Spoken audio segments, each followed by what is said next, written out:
नमस्कार दोस्तों, आप सुन रहे हैं आपका अपना और उज्जैन का पहला community radio station radio Dastak 90.8 FM। मैं हूं आपके साथ आपकी दोस्त अमृता और हम लेकर हाजिर हैं आप सभी के लिए और विशेष तौर पर हमारे किसान भाई बहनों के लिए ये खास कार्यक्रम खेती बाड़ी। दोस्तों, जैसा कि आप सभी जानते हैं, कार्यक्रम खेती बाड़ी में हम आपकी खेती बाड़ी से जुड़ी हुई महत्वपूर्ण जानकारी आप तक पहुंचाते हैं ताकि आप अपने खेतों का, अपनी फसलों का अच्छे से ख्याल रख सकें और एक अच्छा उत्पादन कर सकें। और रेडियो दस्तक पर ये जो कार्यक्रम खेती बाड़ी की श्रृंखला है, यह श्रृंखला उर्वरक विभाग, रसायन एवं उर्वरक मंत्रालय भारत सरकार की समय समय पर लाई गई विभिन्न योजनाएं, कार्यक्रमों पर आधारित है। इस श्रृंखला के प्रायोजक हैं नेशनल फर्टिलाइजर्स लिमिटेड विजयपुर इकाई। दोस्तों, नेशनल फर्टिलाइजर्स लिमिटेड भारत सरकार की सार्वजनिक क्षेत्र की नवरत्न कंपनी है जो कि देश में यूरिया के उत्पादन में दूसरे स्थान पर है। नेशनल फर्टिलाइजर्स लिमिटेड यूरिया के साथ ही अन्य उत्पाद भी बनाती है और किसानों की सेवा में सदैव तत्पर रहती है। नेशनल फर्टिलाइजर्स लिमिटेड, किसानों का मित्र, राष्ट्र का गौरव। तो आइए दोस्तों, शुरुआत करते हैं आज के खेती बाड़ी के इस एपिसोड की। इसी कड़ी में आज के हमारे इस एपिसोड में विशेषज्ञ के तौर पर हमारे साथ मौजूद हैं कृषि विज्ञान केंद्र उज्जैन से वरिष्ठ कृषि वैज्ञानिक डॉक्टर SK कौशिक सर। बहुत बहुत स्वागत है सर आपका रेडियो दस्तक 90.8 FM के स्टूडियो में। धन्यवाद मैडम। जो आज का हमारा विषय है और वो है प्राकृतिक खेती। तो सबसे पहले हम सर यही चाहेंगे कि प्राकृतिक खेती आखिर होती क्या है? इसका तात्पर्य ये है कि ऐसे उत्पादों का खेती में उपयोग किया जाए जो किसान खुद स्वयं बना सके, यानी उसके बाजार से खरीद कर लाने की आवश्यकता न पड़े। क्योंकि हम देखते हैं कि हमारे पूर्वज जो ऋषि मुनि जो खेती जंगलों में पहले करते थे, हालांकि उनके पास ज़मीनें उसमें बहुत रहती थी, इसलिए वो खेती जगह को बदल बदल के करते थे। लेकिन अब जो खेती को जगह को बदल नहीं सकते, क्योंकि हमारे जो खेत के संसाधन है, जो आकार है, जो क्षेत्रफल है, वो लगातार घटता जा रहा है। इसलिए हमको उन जो ऋषि मुनि उपयोग करते थे उन विधियों की तरफ जाते हैं। तब भी हम देखते हैं कि हमारी खेती में लगातार उत्पादन को बढ़ा सकते हैं। तो प्राकृतिक खेती का तात्पर्य ये है कि ऐसे उत्पादों का, ऐसे तत्वों का उपयोग करे किसान अपनी खेती में, जिसको वो बाजार से न ला करके खुद तैयार करके खेत में उपयोग करे। तो जैसा आप जानते हैं कि अगर हम कोई बाजार से चीज़ नहीं लेके आएंगे जो खेती में डालने वाली हो, तो निश्चित रूप से उसका हमको मूल्य नहीं देना पड़ेगा। और इसके एवज में अगर हम उसको अपने खेत पे या अपने घर पे बना के उसका उपयोग करेंगे तो पूर्ण रूप से शुद्ध भी वो होगी और उसका कम से कम लागत में हम उसका उपयोग कर सकते हैं। इसके साथ आप देखते हैं कि स्वस्थ भारत मिशन को हम कैसे जोड़ सकते हैं। हम देखते हैं गाँव में जब जाते हैं, या आप लोग भी देखते हैं कि गाँव में इधर उधर वो घूरे के ढेर पड़े रहते हैं। और घूरे का ढेर तब होता है कि जब हम उसको एक निश्चित रूप से, निश्चित मात्रा में उसका उपयोग नहीं कर पाते हैं, सही रूप से निरूपण नहीं कर पाते, तब वो ढेर के रूप में प्रदर्शित होते हैं। इन घूरे के ढेरों को अगर हम खाद बना करके हम अपने खेतों में उपयोग करें तो घूरे के ढेर भी खत्म हो जाएंगे और खेतों में उपजाऊपन लगातार बढ़ता जाएगा। तो जिन चीज़ों, स्वास्थ्य मिशन की बात है, तो इससे गांव में फैलने वाली बीमारियों का, महामारियों का और बीमारियों को रोकथाम में लगने वाली लागत का जो है वो कम हो जाएगी या न्यूनता की तरफ चली जाएगी। तो ऐसे करके हम अपने भारत को, देश को, अपने समाज को, ग्राम को स्वस्थ भी रख सकते हैं। इसलिए स्वस्थ भारत मिशन में अगर हम प्राकृतिक खेती की बात करें तो निश्चित रूप में इसका एक बहुत बड़ा योगदान है। भले ही ये समय ज़्यादा ले रहा हो, लेकिन धीरे धीरे शनै शनै इन बीमारियों, महामारियों की न्यूनता हो जाएगी और हम स्वस्थ भारत मिशन में एक अपना किसानों की तरफ से भी योगदान रहेगा, खेती किसानी की तरफ से भी संपूर्ण योगदान रहता है। तो जिन तत्वों के हम खेत में उपयोग करने जाएंगे, जैसे आप जीवामृत को तैयार करें उसका है, या गोबर की खाद का उपयोग करें, या अन्य उत्पादों का उपयोग करें जो आपके आसपास उपलब्ध हैं बहुतायत मात्रा में, लेकिन हम इसका उपयोग करने की विधि, उसका बनाने का तरीका और उसको किस तरह से खेती में उपयोग करें, इन सब का अगर ज्ञान हो तो निश्चित रूप से हम खेती में लगने वाली लागत की बहुत बड़ी मात्रा को हम घटा सकते हैं, जिससे खेती में लागत कम होगी और उत्पाद जो है वो गुणवत्ता के उत्पाद पैदा प्राप्त होंगे। ऐसे करके किसान हमारे समाज का सहयोग कर सकते हैं और प्राकृतिक खेती का लाभ ले सकते हैं। जी, बहुत ही महत्वपूर्ण जानकारियाँ थी ये सर। और निश्चित तौर पर जो भी हमारे किसान भाई बहन सुन रहे हैं आज का रेडियो दस्तक 90.8 FM पर कार्यक्रम खेती बाड़ी, उन्हें बहुत कुछ समझ में आया होगा कि कितनी आवश्यकता है प्राकृतिक खेती की और इसका क्या महत्व है है। सर, आगे हम जानना चाहेंगे कि प्राकृतिक खेती का क्या कोई सिद्धांत है? इसके सिद्धांत के बारे में हमारे किसान भाई बहनों को जानकर काफी अच्छा लगेगा। ये आपने ठीक तरह से पूछा है कि जब भी कोई चीज़ हम शुरू करना चाहते हैं मिशन के रूप में, और जी। भारत सरकार ने ये एक मिशन के रूप में शुरू किया है प्राकृतिक खेती। ये एक योजना भी है और मिशन के रूप में पूरे देश में लागू करना चाह रहे हैं, और उसमें बहुत से किसान उसमें सहयोगी के रूप में आगे भी आ रहे हैं। जी। जब कोई मिशन के रूप में चीज शुरुआत होती है तो उसके कोई न कोई सिद्धांत होंगे, तब सभी यूनिफॉर्म रूप से एकात्मकता की तरफ से उसको अपनाएंगे, और जब एकात्मकता होगी तो निश्चित रूप से उसके उत्पाद जो हैं वो अपनी गुणवत्ता लिए होंगे। इसमें प्राकृतिक खेती के 4 सिद्धांत हैं, और उन सिद्धांतों में आप देखें, पहला सिद्धांत ये है कि खेत में कोई जुताई नहीं करना, यानी उसमें ज़्यादा से ज़्यादा ये प्रयास किया जाए कि उसकी मिट्टी को कम से कम हिलाएं।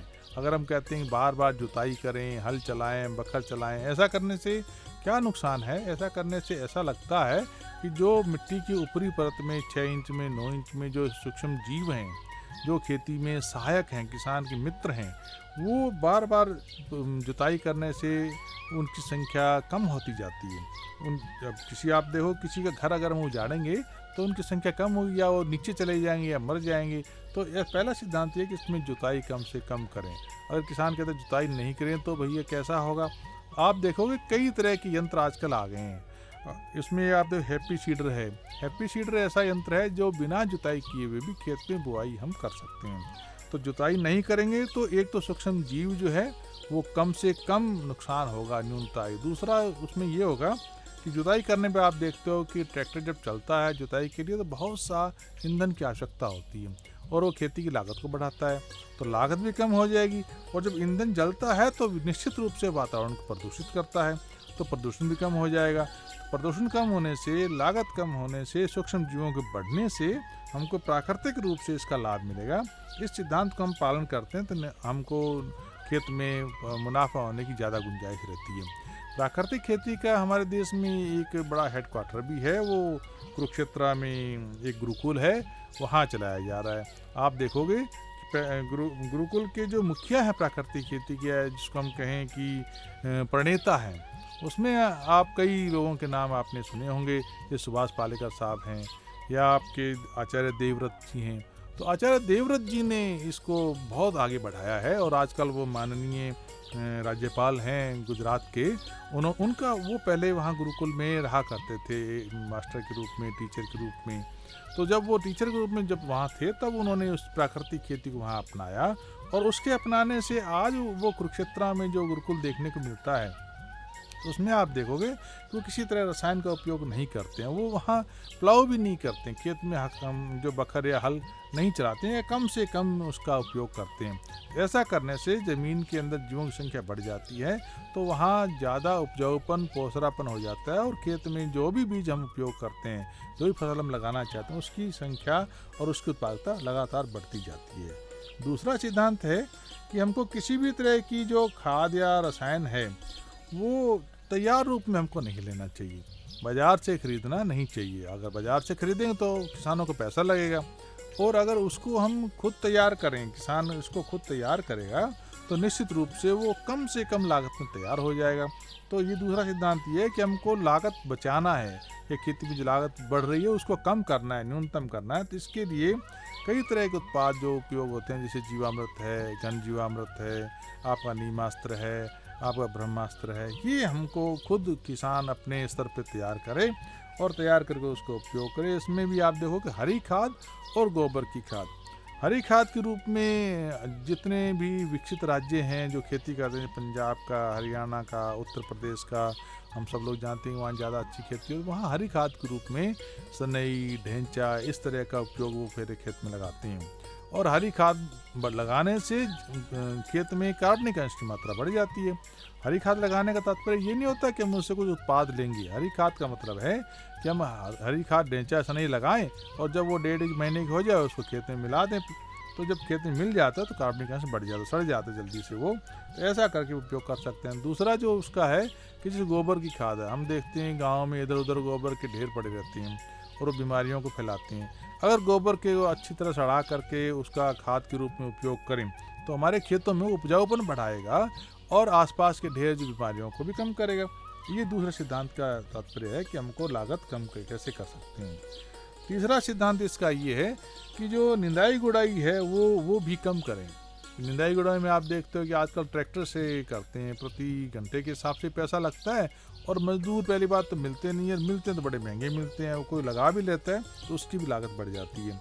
तो इससे अगर हम निंदाई गुड़ाई कम से कम करेंगे तो जो प्रकृति में जो जीवों की मिट्टी में संख्या है वो और बढ़ने के चांसेस हो सकते हैं। इसलिए खरपतवार को मिट्टी को उर्वरा बनाने का और जैव की संख्या को बढ़ाने का एक तरीका है। इसमें हमको कम से कम खरपतवार के लिए जो अब चला रहे हैं निराई गुड़ाई, डोरा कुल्पा, उसको कम से कम करेंगे तो मिट्टी की परत कम टूटेगी और मिट्टी में जीवों की संख्या भी बढ़ेगी। जी सर, बहुत ही महत्वपूर्ण जानकारी है और हमें उम्मीद है कि हमारे प्यारे किसान भाइयों बहनों जो भी आप ये कार्यक्रम सुन रहे हैं, हमारे साथ आज मौजूद हैं कृषि विज्ञान केंद्र से वरिष्ठ वैज्ञानिक डॉक्टर एस.के. कौशिक सर, जिन्होंने बहुत ही अच्छी तरह से हमें प्राकृतिक खेती के सिद्धांतों के बारे में जानकारी दी। और इन सभी जानकारियों से आप समझ गए होंगे कि प्राकृतिक खेती कितनी लाभप्रद है सभी के लिए, हमारे प्रकृति के लिए, हमारे किसान भाई बहनों के लिए और बाकी सभी अन्य लोगों के लिए भी। तो प्राकृतिक खेती को आप अपनाने के बारे में ज़रूर सोचेंगे।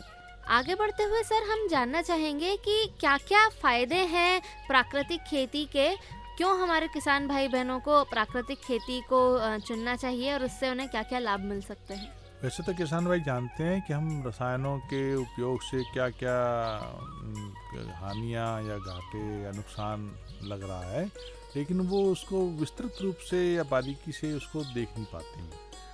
किसानों की दृष्टि से भी इसको लाभ है कि इससे भूमि की उपजाऊ क्षमता में वृद्धि होती है, वो मैंने बताया कि जीवों की संख्या बढ़ जाती है। दूसरा, जब उसमें ज़मीन में पोषणापन बढ़ता है तो उसमें पानी को धारण करने की क्षमता ही बढ़ जाती है, देर तक वो पानी को रोके रखने की क्षमता उस मिट्टी में आ जाती है।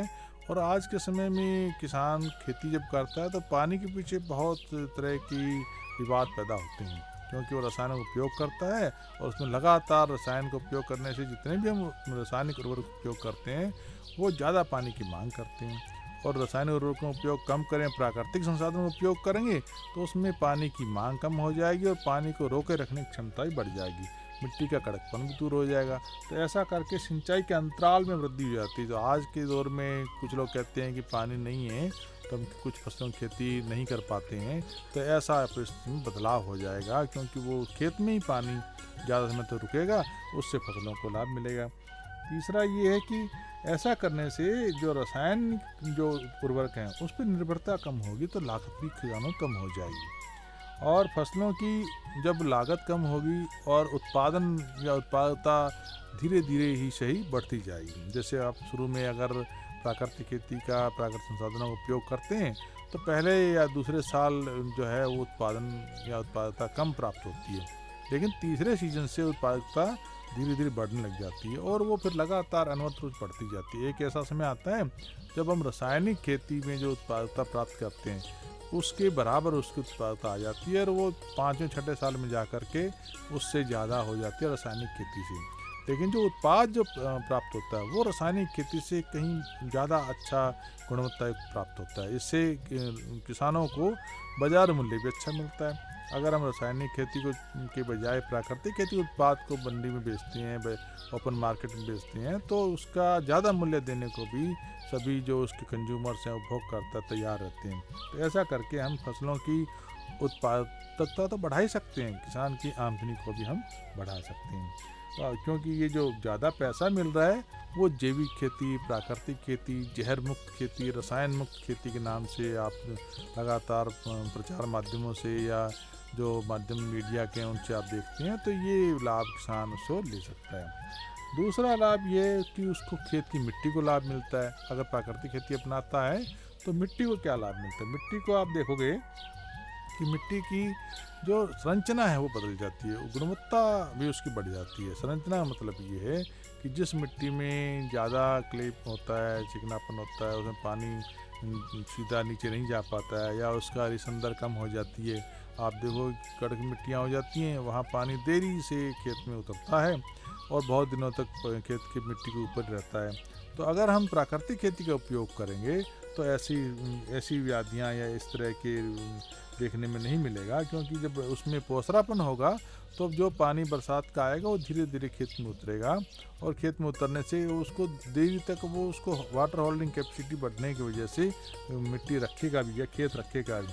तो इससे जो है उत्पाद की गुणवत्ता या उत्पादकता बढ़ेगी मिट्टी की। दूसरा ये कि भूमि से पानी का वाष्पीकरण आप देखते हो वो रासायनिक खेती में ज़्यादा होता है, क्योंकि हम यूरिया या डीएपी या एनपीके उपयोग करते हैं तो वो ज़्यादा पानी को ऊपर खींचते हैं। जब पानी ऊपर लगातार आता है तो उसमें आप निदाई गुड़ाई भी करते हैं, खरपतवार भी कंट्रोल करते हैं। तो ऐसा करके हम जब उसकी लगातार पानी जो दिया है खेत में पानी की मात्रा है वो मिट्टी में कम रह जाती है, उड़ती हुई ज़्यादा जाती है। तो वाष्पीकरण जो है वो ज़्यादा रासायनिक खेती में होता है। अगर हम उसकी बजाय प्राकृतिक खेती के उत्पाद का उपयोग करेंगे तो मिट्टी में पानी ज़्यादा देर तक रुकने से उसका वाष्पीकरण कम होगा। तो ये जो मिट्टी का लाभ मिलता है ये खेत का लाभ मिलता है इससे प्राकृतिक खेती अपनाने से। तीसरा है पर्यावरण की दृष्टि से भी लाभ मिलता है। केवल हम खेती के बारे में ही सोचें और हमारे स्वास्थ्य के बारे में नहीं सोचें, ये बड़ा गलत सा आशय निकलता है।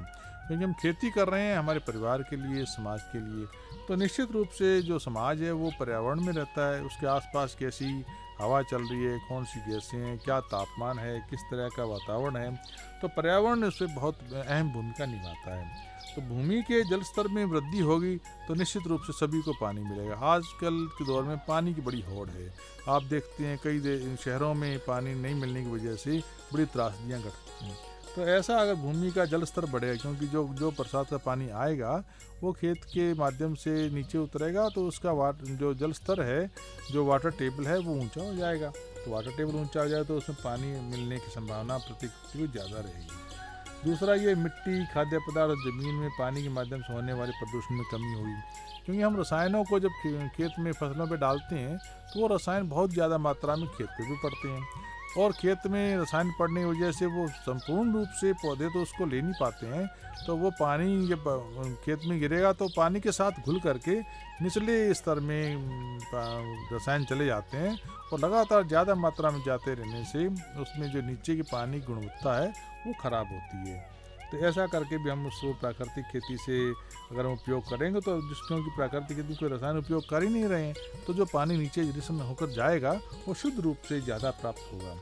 तीसरा ये कचरे का उपयोग है जो हम खाद बनाने में कर रहे हैं, इससे बीमारियों में कंट्रोल होगा, क्योंकि आसपास की हवा जो है आप जो तो कई बार शहरों में महामारी का रूप ले लेती है। और अगर हवा अच्छी रहेगी और उसमें कचरा शहर में, गांव में कम होगा तो स्वच्छता ज़्यादा बनी रहेगी, बीमारियों की संख्या में कमी कर सकते हैं। और बीमारियां अगर कम होगी तो उसमें किसान की जो स्वास्थ्य पर लागत है उसको भी कम कर सकते हैं, स्वस्थ भारत मिशन को हम बढ़ावा दे सकते हैं।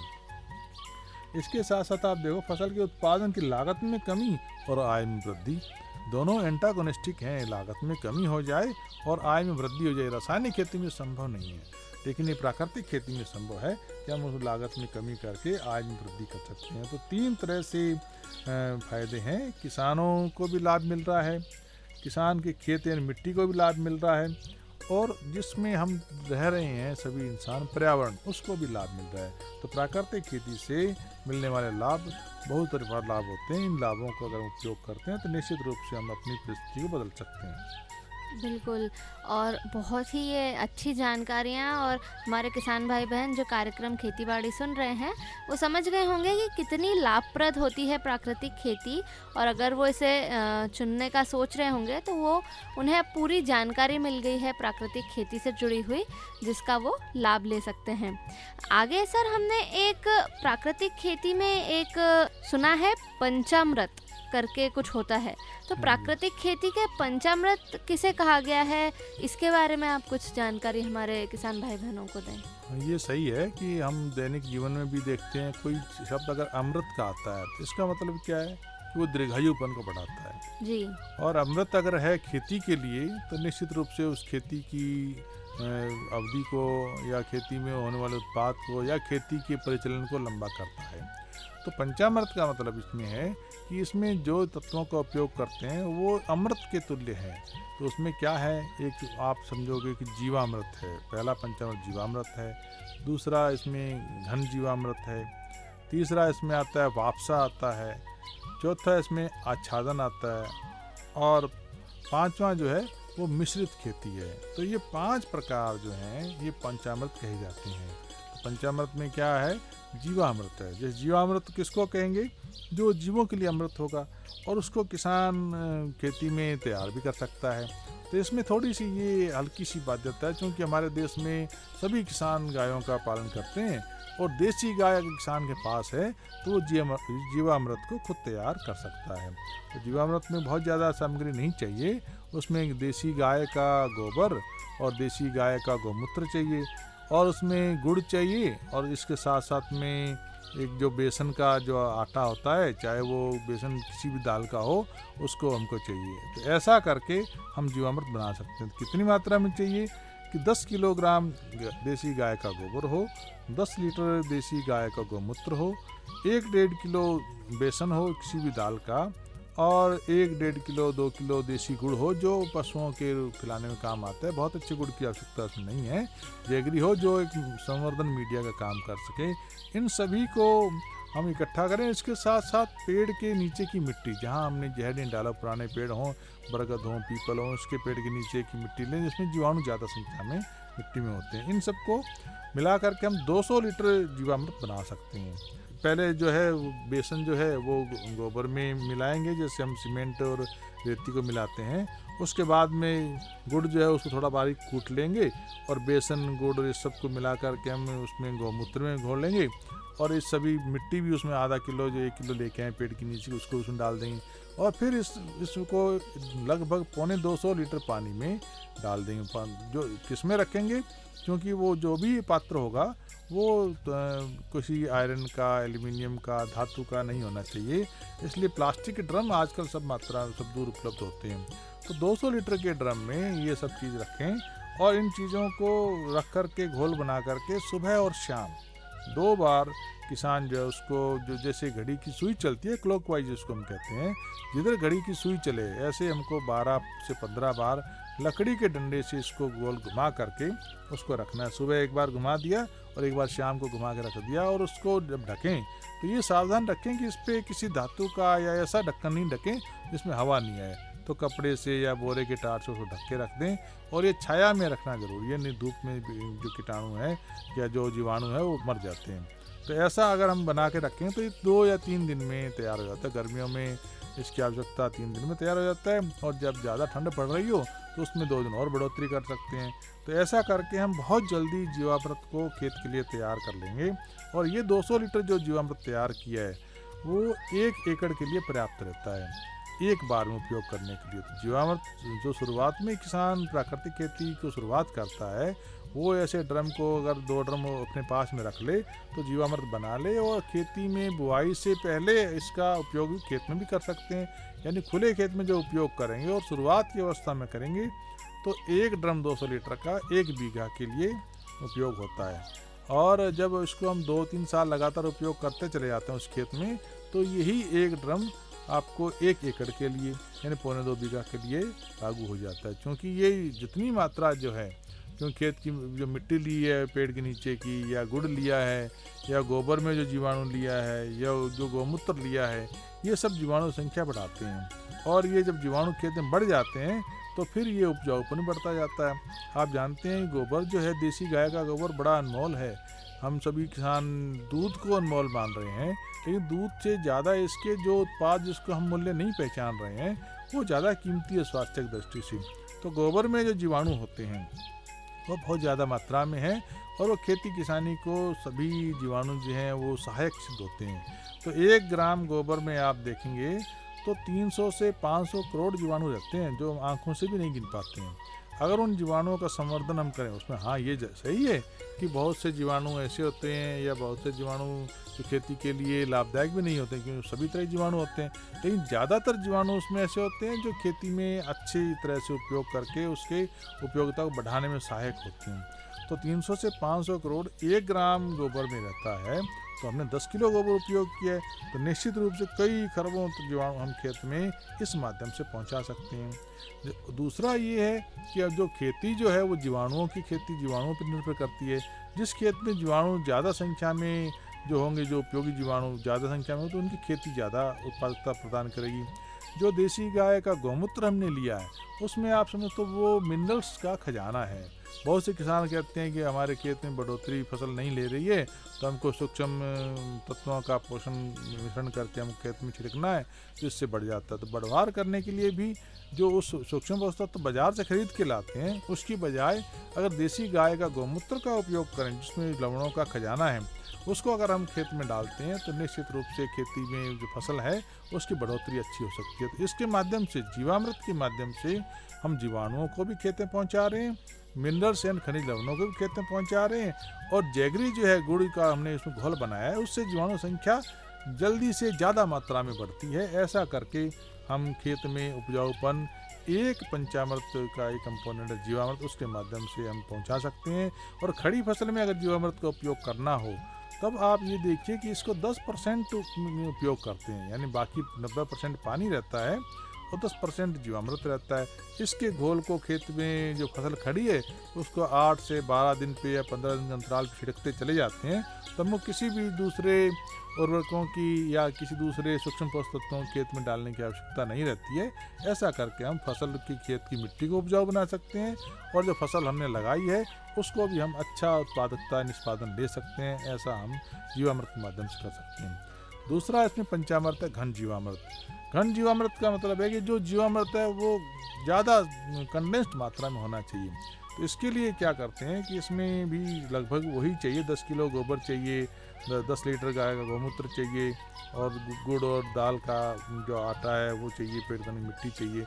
लेकिन इसको हम जो बना करके सुखा लेते हैं, कंडे सूखे होते हैं जो लगभग 2 से 2.25 क्विंटल जो कंडे होते हैं देसी गाय के गोबर के, उसको हम फोड़ करके इसमें ये जीवामृत छिड़कना पड़ता है। तो लगभग 10% का जीवामृत इसमें छिड़काव करते हैं और उसको हम खेत में अंतिम जब बखर चलाते हैं या बुआई करने से पहले खेत में उसको शाम के समय डाल देते हैं तो बहुत सारे जीवों की संख्या खेत में लगातार बढ़ जाती है। तो हमको सूखे देसी गाय के कंडे चाहिए और जीवामृत चाहिए। इसको हम उसमें हल्का सा डाल करके कूट करके अच्छी तरह से उसको खंडों को और उस खेत में 1 एकड़ में छिड़क देते हैं, तो इससे भी संख्या जीवाणुओं की खेत में बढ़ जाती है। इसी तरह से मैंने कहा आच्छादन। आच्छादन क्या है? खेत में जब हम रासायनिक खेती करते हैं तो जो खरपतवार बढ़ जाते हैं तो खरपतवार नाशी हमको लाने पड़ते हैं, रसायन लाने पड़ते हैं और उसकी लागत भी काफ़ी होती है। अगर हम आच्छादन के रूप में जो भी हमारे पास खेती के फसल का जो अवशेष होता है उसको हम चांस के बीच में बिछा दें, आच्छादन कर दें, तो एक तो उसमें खरपतवार नहीं बढ़ेंगे। दूसरा इसमें ये कि जो पानी उड़ने की वाष्पीकरण से उड़ रहा था वो भी नहीं उड़ेगा।